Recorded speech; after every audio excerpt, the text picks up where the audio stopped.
한 절 같이 봅니다. 에베소서 2장 10절만 우리 함께 봅니다. 한 절입니다. 신약성경 제가 가지고 있는 성경으로는 312쪽에 있고요. 성경이 없으신 분들은 앞에 있는 화면을 보면서 같이 읽으면 좋겠습니다. 에베소서 2장 10절입니다.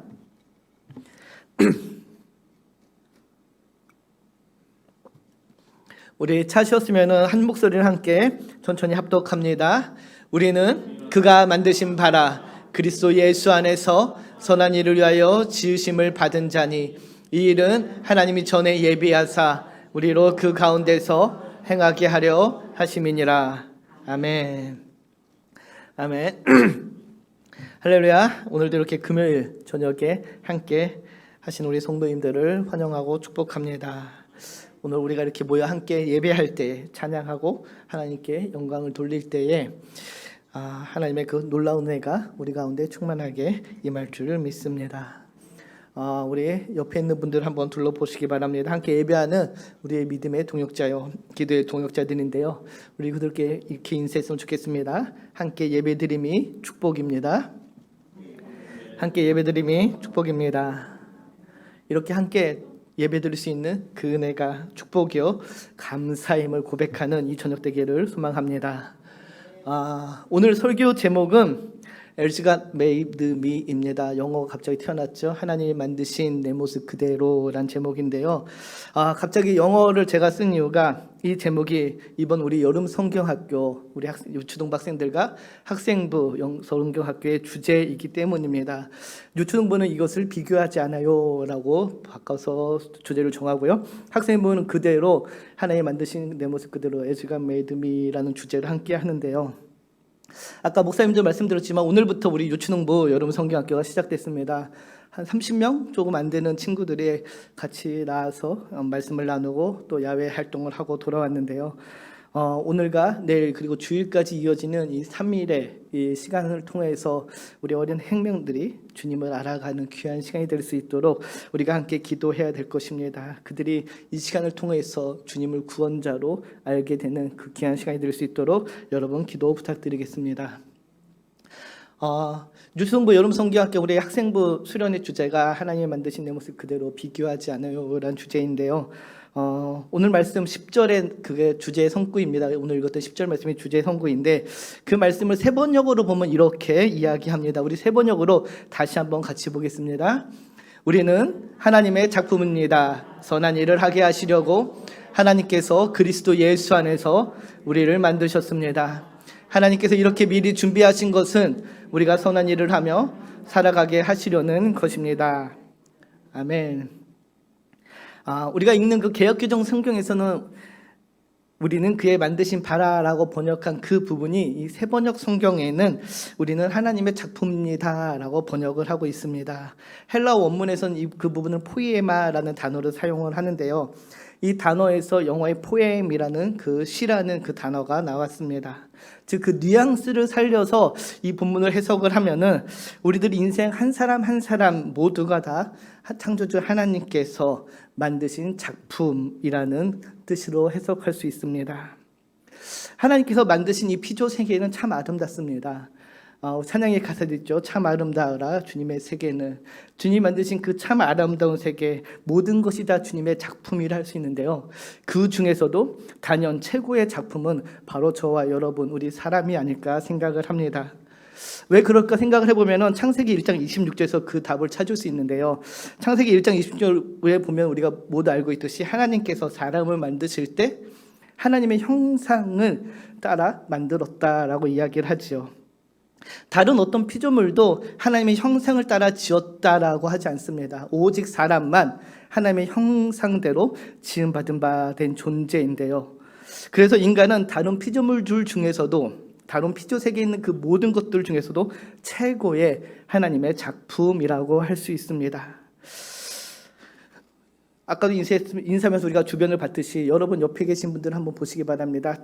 누구도 단 한 명도 똑같이 생긴 사람이 없습니다. 하나님께서 하나님의 그 아름다운 형상대로 우리를 이렇게 만들어 주셨는데 하나님께서 이렇게 우리를 하나님의 형상대로 아름답게 만드시고 우리가 하나님의 작품으로 살아가기를 원하십니다.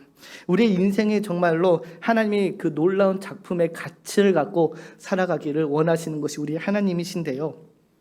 사랑하는 성도 여러분, 여러분은 하나님의 그 작품인 것 같은 그런 삶, 그런 가치를 갖고 살고 계십니까? 아마 그렇게 살고 있는 계신 분들도 있을 것입니다. 그러나 그렇게 생각하지 못하는 분들도 분명히 있을 것 같은데요.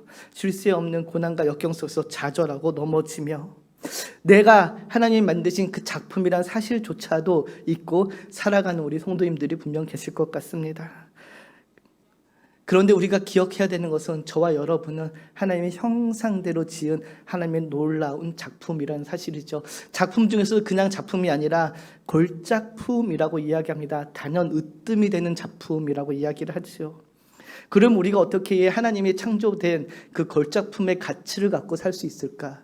그 비결이 무엇일까? 비밀이 무엇일까? 생각을 해보면은 그 출발은 나에 대해서 정확히 아는 것에서 출발하지 않을까 생각을 합니다. 나는 누구인가? 라는 그 질문을 통해서 우리가 하나님의 그 나를 주신 걸작품의 가치를 찾아갈 수 있는데요. 동서고금을 막론하고 이 질문이죠. 나는 누구인가? 라는 질문에 대한 답을 찾기 위해서 너무도 많은 노력과 답을 구하고 있습니다. 수많은 종교가 또 나는 누구인가에 대한 이 질문에 대해서 답을 찾고 있죠. 그만큼 내가 누구인지를 아는 것이 굉장히 중요합니다. 그래야지만 내가 나다운 삶을 살 수 있기 때문인데요. 사랑하는 성도 여러분, 여러분에게 묻습니다. 여러분은 누구십니까? 당신은 누구십니까? 라고 물으면은 여러분의 대답은 무엇입니까? 참 많은 방법으로, 많은 대답으로 나에 대해서 설명할 수 있을 것 같습니다. 요즘에 많이 하는 성격 검사를 통해서 할 수 있고, 나의 직업이나 또는 내가 처해 있는 그런 위치에서 나를 설명할 수 있을 것 같은데, 우리가 나는 누구인가라는 이 질문에 대해서 답을 하기에 먼저 우리가 알아야 할 것이 있는데 바로 창조주 하나님이십니다. 내가 누구인지를 알려면은 나를 창조한 그분에 대해서 아는 것이 중요하기 때문이죠. 나를 창조하신 하나님이 나를 가장 잘 알고 계시며 나를 향한 최상의 계획을 갖고 계시기 때문에 우리는 창조주 하나님을 알아야 합니다. 성경 그래서 하나님에 대해서 이렇게 우리에게 설명하죠. 창세기 1장 1절 보면 태초에 하나님이 천지를 창조하셨다라고 이야기하며 그분이 모든 세계를 창조한 창조주임을 밝히십니다. 너무도 중요한 말씀입니다. 태초에 하나님이 천지를 창조하셨다. 이것이 왜 중요하냐면은 이거를 이 하나님이 태초에 천지를 창조했다라는 이 사실을 믿지 못하면은 창세기 1장 2절부터 시작돼서 요한계시록 끝까지 이어지는 그 모든 성경의 진리를 우리가 믿지 못하게 됩니다. 그거를 믿어야지만 그 다음에 있는 모든 내용들이 믿어지기 때문인데요. 사랑하는 성도 여러분, 우리의 하나님은 창조주이십니다. 이 사실을 항상 우리가 기억해야 됩니다. 이 사실을 믿는 것이 아주 중요합니다. 이것이 우리가 살아가는 우리의 세계관의 존재가 되기 때문입니다. 그래서 창조주 하나님, 여호와 하나님은 창조주라는 그 사실을 우리가 마음에 담고 나는 누구인가에 대한 답을 찾아보기로 하겠습니다. 첫째, 당신은 누구입니까? 라는 대답에 우리는 이렇게 대답할 수 있을 것 같습니다. 나는 그리스도인입니다. 우리 한번 같이 대답할까요? 나는 그리스도인입니다. 아멘. 저와 여러분은 그리스도인입니다.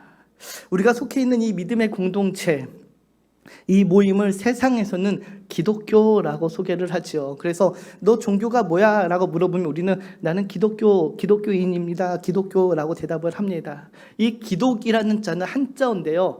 그리스도란 단어가 중국에 들어가서 중국 애들이 참 발음이 좀 부정확한 것 같습니다. 다 자기네 말로 바꾸려다 보니까는 그리스도를 기독이라고 바꿨죠. 그래서 기독교가 됐는데 이 기독교를 그래서 원어 그대로 풀어내면은 그리스도교라고 할 수 있을 것 같습니다. 이 그리스도교 안에 기독교 안에 모여 있는 그 성도들을 우리는 그리스도인이라고 부르는데요. 이 그리스도인을 헬라어로 하면은 크리스니아노스라고 합니다. 무슨 뜻이냐면 그리스도를 따르는 사람들의 무리란 뜻이죠. 즉 그리스도인은 예수 그리스도를 따르는 무리를 가리키는 것입니다. 그 속에 있는 사람들을 가리키는데요. 바울은 그 그리스도인을 다음과 같이 우리에게 정의를 내려줍니다. 로마서 8장 9절에 보면 이렇게 이야기를 하는데요. 우리 로마서 8장 9절을 같이 보겠습니다. 만일 너희 속에 영에 있나니 누구든지 그리스도의 영이 없으며 그리스도의 사람이 아니니라. 잠깐만 띄워주십시오. 마지막에 보면은 그리스도의 영이 없으면 그리스도의 사람이 아니다라고 분명히 바꿔 얘기합니다. 바울은 바꿔 말하면은 그리스도의 영이 있는 사람만이 그리스도인이라고 할 수 있는 것이죠. 바울은 그리스도인을 정의할 때에 다른 어떤 것을 붙여 말하지 않습니다. 그리스도의 영이 있는 사람이 그리스도인이라 이야기하죠. 그가 얼마나 교회 출석을 잘하는지, 예배를 잘하는지, 헌신하고 봉사하는지 그런 거를 묻지 않습니다. 바울의 기준은 그 사람에게 하나님의 영, 그리스도의 영이 있냐 없냐가 그리스도인의 기준이라고 이야기를 합니다. 바울은 왜 이렇게 그리스도인을 정의할까요? 바로 요한복음 4장 24절에 보면 알 수 있는데요. 하나님은 영이시기에 예배하는 자가 영과 진리로 예배할지니라. 바로 하나님이 영이시기 때문입니다. 하나님은 영이시기에 영으로만 소통을 할 수 있는 것이죠. 내 이성과 내 감정과 내 노력으로는 하나님과 소통할 수 없습니다. 우리가 하나님과 소통할 수 있는 그 유일한 길은 바로 내 안에 있는 그 그리스도의 영을 통해서 소통을 할 수 있는 것이죠. 이런 이유로 바울은 그리스도의 영이 있는 자만이 그리스도인이라고 우리에게 설명하고 알려주고 있습니다. 그래서 진정한 그리스도인은 내 안에 거하는 내주하시는 그리스도의 영을 인정하고 존중하며 그 영을 따라 따르는 사람이라고 할 수 있을 것입니다. 그래서 앞서 말한 교회 출석을 잘하고 예배를 열심히 드리고 기도를 많이 하고 헌신과 봉사를 하는 그런 것도 중요하지만 그런 것보다 더 중요한 것, 내주하시는 성령님, 그리스도의 영을 인정하고 그분과 동행하는 것이 그리스도인의 표준이라 할 수 있는 것입니다.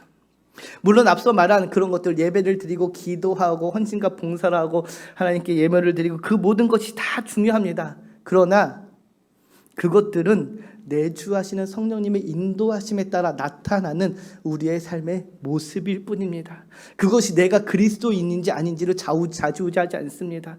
내 안에 하나님의 영이 있어야만, 그리스도의 영이 있어야만 우리는 그리스도인이라 할 수 있는 것입니다. 내주하시는 그의 영, 성령님을 통해서 그분을 따라감으로 인하여서 우리는 진정한 그리스도인으로 거듭나게 되는 것이죠. 바라기는 저와 여러분은 진정한 그리스도인으로 내주하시는 그 성령님의 인도하심을 따라 가는 저와 여러분이 되기를 주님의 이름으로 축복합니다. 그럼 이 그리스도의 영은 누구에게 있습니까? 누구에게 있나요? 바로 저와 여러분 같은 사람들에게 있는데 그건 어떤 사람입니까? 요한복음 3장 3절에 보면 이렇게 이야기합니다. 우리 같이 읽겠습니다. 예수께서 대답하여 이르시되 진실로 진실로 내게 이르노니 사람이 거듭나지 아니하면 하나님 나라를 볼 수 없느니라. 아멘. 그리스도의 영이 있는 사람, 그 사람은 누구냐? 바로 거듭난 사람이죠. 거듭나지 않으면 하나님의 나라를 볼 수 없다라고 이야기하는데 거듭나야지만 우리가 그리스도의 영으로 하나님 나라의 소망을 품고 하나님 나라를 보게 된다는 것입니다. 거듭난 자야만 그리스도의 영이 그 안에 있습니다. 이 거듭나다라는 그 뜻은 그래서 다시 태어나다, 본어게인이라는 뜻을 갖고 있는데요. 여러분 갖고 있는 성경을 보면은 그 거듭나다 앞에 위에 3이라는 작은 숫자가 있고 밑에 각주를 보면은 위에서라는 그 단어가 적혀 있습니다. 헬라 원문을 보면은 그래서 겟나우 아노덴이라는 단어를 사용했는데 위로부터 태어나다라는 뜻을 갖고 있습니다. 즉 육신적으로 하늘 아래에서 태어났지만 영적으로는 하늘에서 태어난 완전히 새롭게 태어난 사람을 거듭난 사람이라고 이야기하는 것이죠. 몸은 땅에 있지만 내 진짜 존재는 하늘에 속한 사람이라는 것입니다. 즉 존재 자체가 이전과는 완전히 다른 존재가 되었다는 것이죠. 그래서 고린도서 5장 17절에 보면 그 거듭남을 이렇게 설명합니다. 같이 읽겠습니다. 그런즉 누구든지 그리스도 안에 있으며 새로운 피조물이라. 이전 것은 지나갔으되 보라 새 것이 되었도다. 아멘. 그런즉 누구든지 그리스도 안에 있으면 새로운 피조물이라 이전 것은 지나갔으니 보라 새 것이 되었다라고 이야기합니다. 당신은 누구입니까? 라는 그 질문에 두 번째 우리는 이렇게 대답할 수 있을 것 같습니다. 나는 새로운 피조물입니다. 우리 함께 읽겠습니다. 나는 새로운 피조물입니다. 아멘. 저와 여러분은 새로운 피조물입니다. 전도사님 이거 건반 2개 뮤트 좀 걸어주시겠어요? 나는 새로운 피조물입니다. 고린도후서 5장 17절에 보면은 새로운 피조물이라고 하죠. 이 새로운은 헬라어로 이야기하면은 카이노스란 단어인데요. 오늘 설교를 준비하면서 제가 발견한 게 헬라어나 히브리어 원어를 정말로 많이 오늘 설교에 이야기하게 되었다는 건데 조금 어렵지만 우리 좀 잘 들어주셨으면 좋겠습니다. 이 새로움을 의미하는 단어는 2개가 있습니다. 헬라어에 하나는 네오스라는 단어이고요, 하나는 카이노스라는 단어인데요. 조금 다른 의미로 사용됩니다. 예를 들면은 제 차가 굉장히 더럽습니다. 그래서 차를 세차하면은 차가 어떻게 되나요? 새 것과 같이 깨끗해지죠. 그때 그 새 것과 같다 할 때는 네오스라는 단어를 씁니다. 그런데 제 차가 사고가 나서 폐차를 하고 새로운 차를 구입하게 돼서 나는 새 차를 가졌다라고 할 때는 카이노스라는 단어를 사용하죠. 그 차이를 이해하시겠습니까? 네오스와 카이노스는 본질적인 차이가 있는 것입니다. 즉 본질은 그대로 있는 가운데 새로워진 것은 네오스라고 단어를 사용하지만 본질 자체가 완전히 바뀐 것은 카이노스라는 단어를 쓰지요. 오늘 17절 본문을 보면 이렇게 이야기합니다. 그런즉 띄워주세요. 그런즉 누구든지 그리스도 안에 있으면 새로운 카이노스 피조물이라고 이야기합니다. 즉 우리의 본질 자체가 완전히 바뀌었다라는 것이죠. 성경은 저와 여러분 성도를 표현할 때 이 카이노스란 단어를 사용합니다. 즉 우리가 거듭났다는 것은 완전히 우리의 본질이 새롭게 바뀌어 있는 새로운 사람이라는 것이죠. 새 차를 뽑았던 것 같이 우리의 자체가 완전히 뒤엎어져서 바뀌었다는 것입니다. 사랑하는 성도 여러분, 예수 그리스도를 여러분 영접하셨습니까? 그분을 구주라 시인하십니까? 그럼 우리는 거듭났습니다. 우리는 완전히 카이노스의 피조물이 된 것임을 여러분 믿으시기 바랍니다. 겉사람은 바뀐 것이 없어 보입니다. 우리가 구주를 영접하고 주님을 예수를 구주라 고백을 하며 거듭남을 받아들일 때 우리의 겉모습은 그대로입니다. 바뀐 것이 하나도 없어 보입니다. 그러나 내 본질 자체는, 우리의 본질 자체는 완전히 새로운 사람으로 바뀐 것입니다. 말씀이 그렇게 우리에게 이야기해 주고 있습니다. 여러분 이 사실을 믿으시기 바랍니다. 저와 여러분은 카이노스 피조물입니다. 새로운 피조물입니다. 이것은 그래서 단지 느낌이나 그런 것이 아니라 믿음의 영역이라 할 수 있습니다. 그런데 안타깝게도 많은 성도님들이 이 믿음이 없습니다. 우리의 본질이 완전히 바뀌었다라는 그 믿음으로 갖고 살아가지 못합니다. 완전히 거듭나서 완전히 새로운 영적 정체성을 가졌음에도 불구하고 그 사실을 인지하지 못하고 믿지 못하게 여전히 육신의 정체성의 영향을 받으며 살아가게 되는 것이죠. 이전에는 외모나 직업이나 지식이나 전문성 같은 거에 목매어 살았습니다.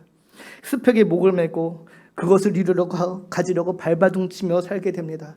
그러나 성도 여러분, 거듭난 순간 하나님은 우리의 그런 옛 자아를 보지 않으십니다.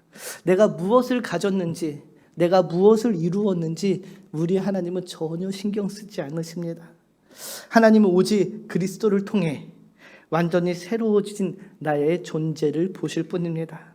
하나님 보시는 것은 딱 하나이죠. 그래서 그 안에 하나님의 영이 있는지 없는지, 성령이 내주하는지 안 하는지 하나님은 오직 그것만 보십니다. 이것이 우리의 정체성의 근간요, 핵심이 되는 것입니다. 사랑하는 성도 여러분, 우리는 새로운 피조물입니다. 그냥 세차하듯이 그렇게 새로워진 것이 아니라 새로운 차를 뽑아낸 카이노스의 피조물이 되었습니다. 본질 자체가 바뀐 것이죠. 그러니 이전에 우리가 연연하던 것에서 자유로워질 수가 있는 것입니다. 새로운 영적 정체성을 가졌기에 우리는 이제는 그런 육신의 것에 얽매이지 않고 살아가게 되는 것이죠. 이것이 선물이라고 에베소서 2장 8절에서 우리에게 이야기합니다. 새로운 피조물이 되었음을 여러분 믿으시기 바랍니다. 당신은 누구입니까? 라는 그 세 번째 질문의 답은 이렇게 답을 할 수 있을 것 같습니다. 나는 하나님의 걸작품입니다. 따라합시다. 나는 하나님의 걸작품입니다. 아멘. 저와 여러분은 하나님의 걸작품입니다. 앞서 말씀드렸듯이 세상은 내가 가진 것으로, 내가 이룬 것으로 나를 판단합니다. 그렇죠? 세상은 내가 무엇을 가졌고, 내가 무엇을 이뤘고, 내가 지금 어떤 지위에 있는지, 내가 지금 어떤 삶을 살고 있는지, 그런 우리의 외형적인 모습을 통해 나를 판단합니다. 그래서 세상의 인정을 받으려면 많이 가져야 합니다. 많이 배워야 하기도 하고요. 때로는 앞서 말한 여러 스펙트를 갖추어야지만 인정을 받을 수 있습니다. 그래서 나는 정말 괜찮은 사람이라고 증명하려고 끊임없이 노력을 하게 되죠. 때로는 옷으로, 때로는 자동차로, 때로는 자신의 전문성으로, 때로는 자신의 학력으로, 인맥으로 자신의 존재를 입증하고 인정받으려고 합니다. 그래서 세상의 인정을 받으면 자존감이 한없이 높아지지만은 그 세상의 인정을 받지 못하면 자존감이 아주 바닥으로, 땅으로 낮아지게 되죠. 이 자존감이 낮아지면 무엇을 합니까? 다시 인정을 받으려고 발버둥 치기 시작하죠. 부끄럽지만 예전에 저의 모습도 그랬습니다. 제가 예전에 목매였던 것이 하나 있는데 바로 공부에 대한 그런 학력에 대한 그런 목마름이 좀 있었습니다. 주변의 주변의 친구들은 이렇게 조금 공부를 많이 한 친구들이 있습니다. 저도 이제 회사를 다니면서 그래서 조금 더 이제 공부를 하기 위해서 제가 목표를 뒀던 것이 이제 박사라는 타이틀을 그렇게 목숨을 걸었던 적이 있습니다. 제가 30대 때의 모습인데요. 정말 왜 그렇게 그 박사의 목을 메었는지 바쁜 와중에도 대학원을 들어가서 공부를 하다가 바쁘니까 포기하고 또 대학원에 입학하고 포기하고 그걸 반복을 몇 번을 했는지 모르겠습니다. 그래서 결국은 학위를 못 따게 됐는데 너무 바빠서 제대로 공부를 못해서 학위를 못 땄는데 그렇게 목매였던 적이 있습니다. 세상은 그런 타이틀에 집중을 하기 때문에 그런 것을 가지려고 발버둥 치는 것이죠. 그러나 사랑하는 성도 여러분, 하나님은 나를 그런 기준으로 보지 않으십니다. 성경은 절대 그런 기준으로 우리를 본다고 이야기하지 않습니다. 세상이 정한 그런 기준으로 보는 나는 정말 진정한 내가 아니죠. 진정한 나는 하나님의 눈으로 바라보는 그 모습이 진정한 나입니다. 왜 그런가요? 하나님이 나를 만드셨기 때문에. 하나님이 나를 만드실 때 하나님의 선하신 뜻 가운데 목적과 계획 가운데 나를 만드셨기 때문에 하나님의 눈으로 보는 내가 정말 진정한 나일 수가 있는 것입니다. 하나님은 나를 그리스도 예수 안에서 완전히 새롭게 하셨습니다.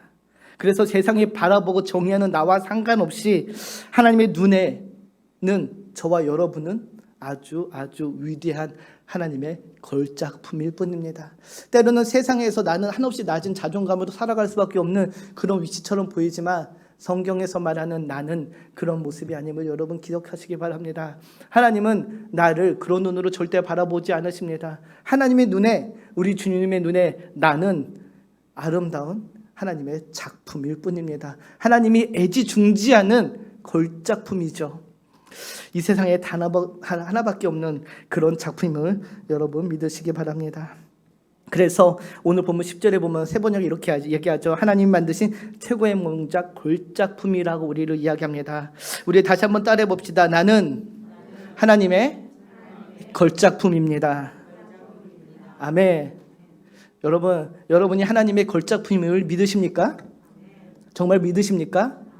그러면 기죽지 마십시오. 세상의 사람들과 비교하지 마십시오. 오늘 유초등부의 이 말씀의 주제가 비교하지 않아요 라고 설명을 드렸습니다. 내가 하나님의 걸작품인 것을 아는 순간 저와 여러분은 세상과 비교하지 않는 삶을 살 수 있게 됩니다. 세상의 가치를 쫓아가서 그것을 가지려고 안절부절하지 못하는 그런 삶이 아니라 이제는 하나님이 나에게 주신 그 걸작품다운 삶을 살아갈 수 있게 되는 것이죠. 왜? 나는 하나님이 지으신 아름다운 존재이기 때문입니다. 사랑하는 성도 여러분, 하나님께서는 저와 여러분이 태어나기 이전에 이미 그 하나님의 놀라운 계획 가운데 우리를 택하셨습니다. 그리고 이 땅 가운데 특별한 일을 하도록 거룩하게 구별하여 저와 여러분을 보내셨습니다. 예레미야 1장 5절에 이렇게 그래서 이야기하죠. 우리 같이 한번 볼까요? 시작. 내가 너를 모태에 짓기 전에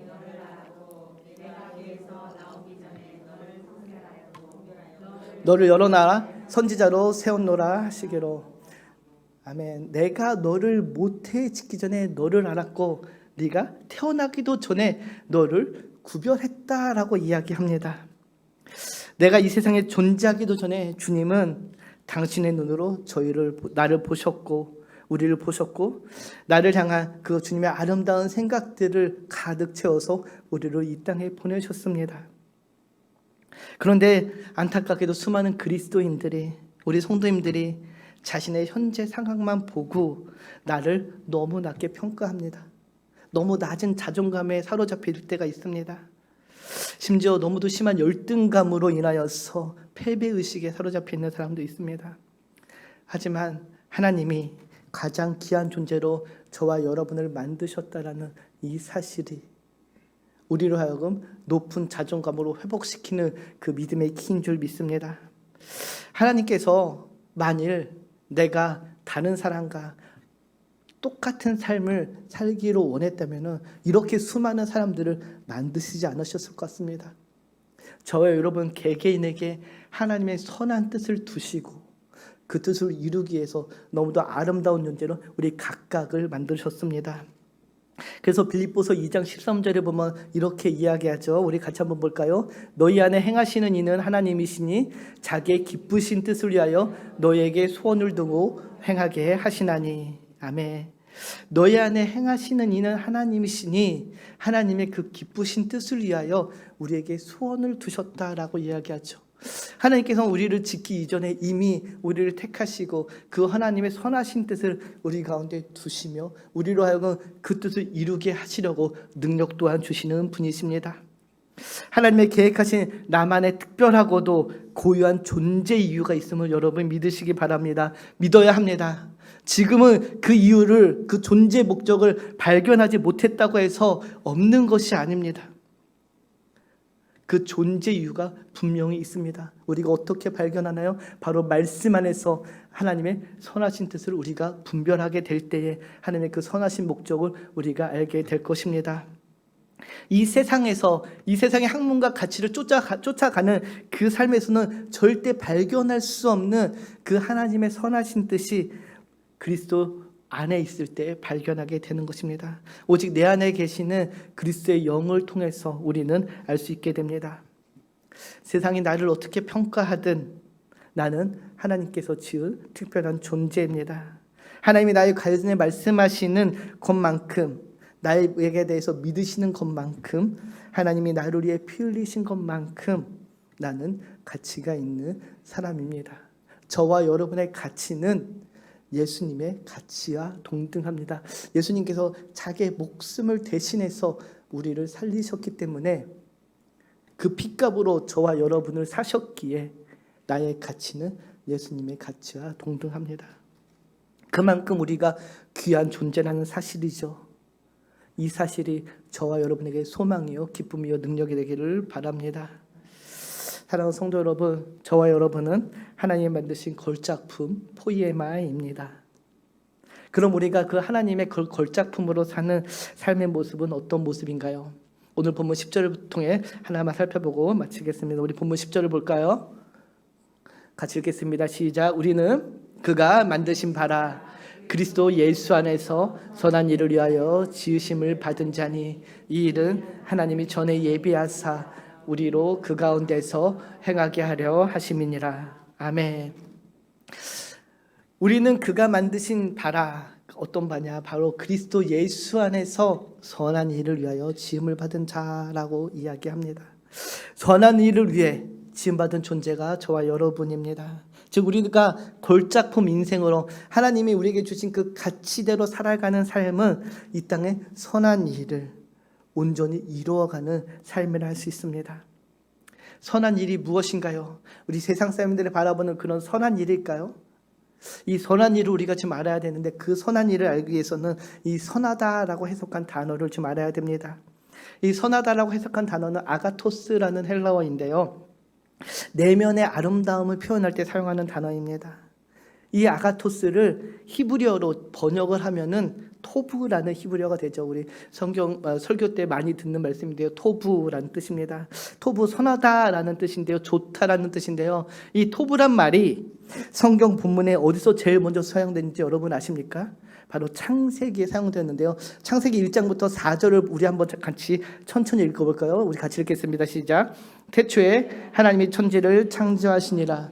땅이 혼돈하고 공허하며 흑암이 깊음 위에 있고 하나님의 영은 수면 위에 운행하시니라. 하나님이 이르시되 빛이 있으라 하시니 빛이 있었고 빛이 하나님 보시기에 좋았더라. 하나님과 어둠을 나누사. 아멘. 창세기 제일 처음에 등장하는 이 좋았다라는 단어가 4절에 나오는데요. 이 좋았다가 바로 토부입니다. 창조의 역사 가운데 하나님이 보시기 좋았다라고 하시는 것이죠. 창조의 결과가 하나님의 그 선하신 목적과 계획에 일치했기 때문에 하나님이 창조한 그 창조물을 보고 좋았다라고 이야기하는 것입니다. 즉, 이 아가토스 선하다라는 것은, 좋다라는 것은 나의 기준에, 사람의 기준에서 좋은 것이 아니라 하나님의 기준에서 하나님의 목적과 계획과 일치할 때 좋다라고 이야기할 수 있는 것입니다. 즉, 우리가 좋은 일, 선한 일은 이 세상의 관점에서 보는 좋은 일, 선한 일이 아니라 하나님이 보시기에 좋은 일, 선한 일이라는 것이죠. 사람이 볼 때 아무리 좋고 선한 일이라고 해도, 사람을 감동시키는 그런 일이라고 할지라도 그것이 하나님의 목적과 계획 안에 있지 않으며 부합하지 않으면 그것은 절대 선한 일이 아니라는 것입니다. 그러나 반면에 아무도 주목하지 않고 아무도 알아주지 않는 그런 일이지만은 그것이 하나님의 목적과 계획에 일치한다면 그것은 선한 일이라는 것입니다. 그래서 우리는 나의 소견에, 나의 좋은 일, 나의 좋을 대로 일을 행하는 것이 아니라 하나님의 기준에 선한을 위하여 지음받은 존재라는 사실을 기억해야 됩니다. 이 선한 일이라는 단어를 그래서 단어가 쓰인 곳을 한번 더 찾아보면 빌립보서 말씀인데요. 빌립보서 1장 6절에 이렇게 이야기합니다. 너희 안에서 착한 일을 시작하신 이가 그리스도의 예수의 날까지 이루실 줄 우리가 확신한다라고 할 때에 여기서 착한 일, 이 착하다고 번역된 단어가 똑같은 아가토스, 선한 일이라고 번역할 수 있습니다. 즉 착한 일을 시작하신 이가 그리스도 안에서 끝날까지 함께 하신다는데요. 선한 일은 무슨 일입니까? 바로 하나님께서 시작하신 일이 선한 일이라 할 수 있는 것이죠. 하나님이 시작하신 일이 무엇입니까? 바로 이 세상을, 이 우주 만물을 창조하고 하나님의 그 놀라운 구원의 계획을 하나님의 섭리 안에서 이루어가는 이것입니다. 그것이 바로 하나님의 선한 일이라는 것이죠. 사랑하는 성도 여러분, 오늘 설교 제목이 하나님 만드신 내 모습 그대로입니다. 하나님 만드신 여러분의 그대로 그 모습을 여러분 사랑하고 계십니까? 여러분 사랑하고 계십니까? 하나님께서는 여러분을 하나님의 최고의 작품으로 만드셨습니다. 뭐 최고의 작품이 이렇게 많아라고 주위를 둘러보면 이야기할 수 있습니다. 다 최고의 작품인데 정말로 걸작품이 왜 이렇게 많아라고 이야기할 수 있지만 비교할 수 없는 놀라운 하나님의 은혜가, 하나님의 선한 뜻이 저와 여러분 각각 개개인에게 있기 때문에 저와 여러분은 하나님의 놀라운 걸작품이라 할 수 있습니다. 비교할 수 없습니다. 비교 대상이 되지 않죠. 왜? 우리를 향한 그 뜻이 다 다르기에 그 누구와도 비교할 수 없는 그 존재가 바로 저와 여러분입니다. 그래서 나는 그 누구와도 비교할 수 없는 존재임을 여러분 믿으시기 바랍니다. 나를 향한 하나님의 기쁘신 뜻이 있습니다. 나를 향한 하나님의 선하신 뜻이 있습니다. 우리 집사님을 향한, 권사님을 향한, 또 장로님을 향한 선하신 뜻이 다 다르게 있습니다. 그 뜻은 바로 내가 하나님의 거울이 되어 이 땅 가운데 하나님의 선함을 투영하여 반영하여 나타내는 것이라 할 수 있습니다. 우리가 행하는 선한 일은 하나님의 구원의 계획 안에서 이루어지는 모든 일을 통해 바로 하나님의 놀라운 영광이 나타나는 것입니다. 하나님의 영광을 드러내는 것입니다. 하나님은 그 하나님의 영광을 드러내는 그 삶을 위해 우리를 창조하셨습니다. 하나님의 선한 계획이 이미 나를 창조할 때 주어졌음을 믿으시기 바랍니다. 그리고 주 안에서 새롭게 태어난 피조물로서 그 뜻을 이뤄가기를 소망합니다. 나는 그리스도인입니다. 나는 새로운 피조물입니다. 나는 하나님의 걸작품입니다. 사랑하는 성도 여러분, 이 세 가지 사실을 항상 기억하시기 바랍니다. 나는 그리스도인입니다. 나는 새로운 카이노스의 피조물입니다. 나는 하나님의 걸작품입니다. 이 사실을 우리가 믿을 때에 우리는 이 세상에서 그 누가도 비교하지 않고 이 세상 가운데 하나님의 영광을 나타내는 그 존재로서 하나님의 포이에마의 작품으로 살아가게 될 것입니다. 오늘도 하나님의 뜻 가운데 믿음으로 순종하며 나아가는 저와 여러분이 되기를 주님의 이름으로 축복합니다.